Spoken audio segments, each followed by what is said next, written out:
So next we're going to actually talk about some of the wide receiver signings and guys that have changed teams this offseason. The big names really stayed put. Amari Cooper stayed in Dallas. A.J. Green staying in Cincinnati. But Robby Anderson signed a 2-year, $20 million deal with the Carolina Panthers. This was a little bit surprising to me. It's not one of the premier landing spots I saw from him from a fantasy football perspective. I think it could be a great move for the Carolina Panthers, kind of rebuilding that offense under Matt Rule. Steph, tell me what you think about this Robby Anderson move, and what do you think for him? What do you think his expectations are in 2020 from a fantasy football perspective?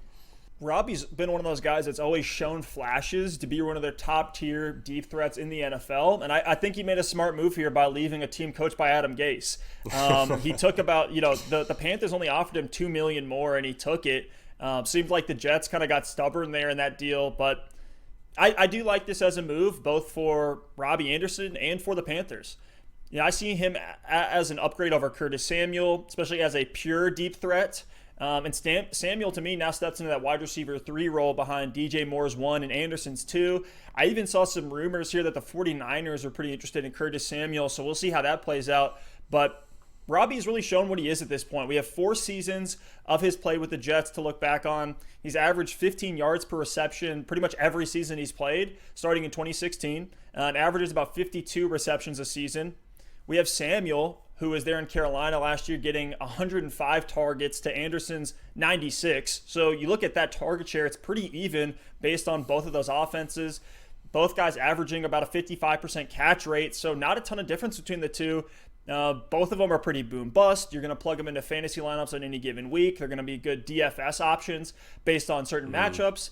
I'm not expecting more than 60 receptions at absolute most for Robby Anderson right now, so I expect the limited volume that he's kind of always had. It's kind of been a thorn in his side to continue. But it is an upgrade to the Panthers' offense just from an explosiveness standpoint. A lot of people look at this move and say, well, Teddy Bridgewater's not a pure, deep passer.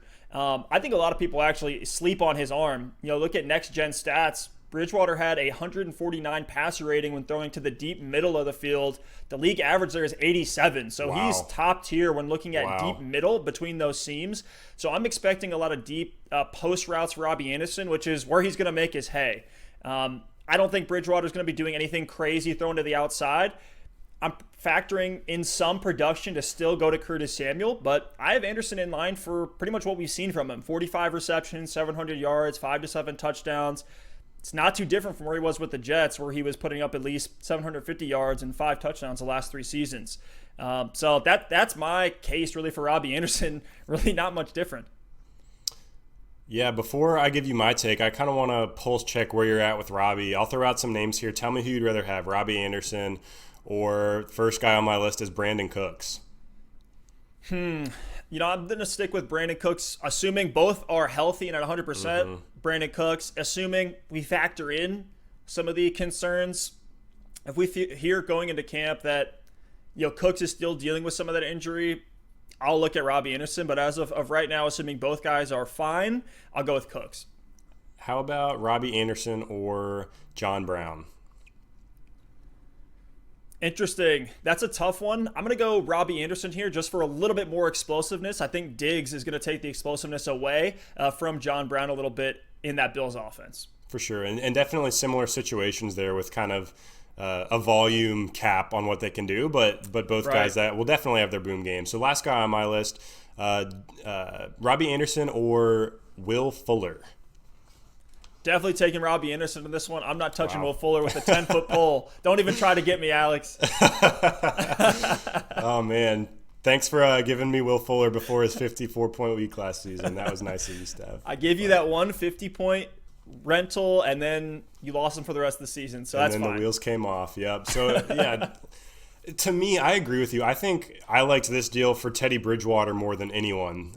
We had just talked about Teddy Bridgewater on our quarterback pod. This was before the Robby Anderson signing, and we talked about how we love Teddy as a streamer. We think it's a great stability move. I think you actually used the word stability as the best way to describe it for the Carolina Panthers. And bringing in Robby Anderson has just given Teddy Bridgewater a lot more, streamability, appeal in fantasy football. I don't think we expect Teddy Bridgewater to come out and throw 600 passes in 2020, especially when you have Christian McCaffrey in the backfield. But when you look at, Teddy's consistency and his accuracy as a passer, and then you look at the weapons around him in a good matchup in a game that, in games that will be higher scoring and can be shootouts, I think Teddy now is as good a streamer as anybody. He's got DJ Moore as a really good possession guy who can really do it all. He can win deep. He can win underneath. You've got Curtis Samuel as a utility player, Robby to stretch the field, and the best running back in the game right now from a receiving and rushing standpoint if you combine the two together in Christian McCaffrey. So to me, I think Teddy Bridgewater is a huge winner here. I think Robby Anderson,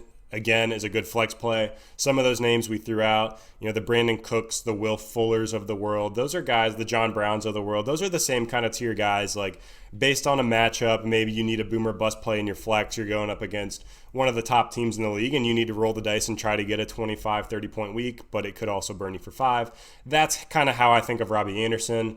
But for me, the Panthers offense is becoming a little bit crowded. I think DJ Moore and Christian McCaffrey are the two guys that are undoubtedly going to get their volume. So for me, this is really a big hit to Curtis Samuel. I think, assuming he stays in Carolina and he doesn't get traded like some of these rumors, he's just a bench stash at this point, and maybe, we see some things out of that offense. Maybe Matt Rule uses him a little more than he had been in the past.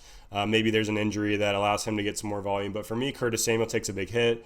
As far as Robby goes, I would have loved to see him land somewhere else. Honestly, the Eagles, the Colts, even staying in New York with the Jets, I think would have been better for his fantasy outlook. He has shown a lot of flashes, like you said, in the past with Sam Darnold at quarterback. I think that could have been nice to see them for a full season together. So yeah, I like the signing for the Panthers. I like it for Teddy, but I don't necessarily think I'm super interested in Robby Anderson for fantasy 2020. I'm not really either. At that tier, we're looking at 7th to 10th round. There's other names there that I like more, like Darius Slayton, Marvin Jones, some of the other ones that we threw out there.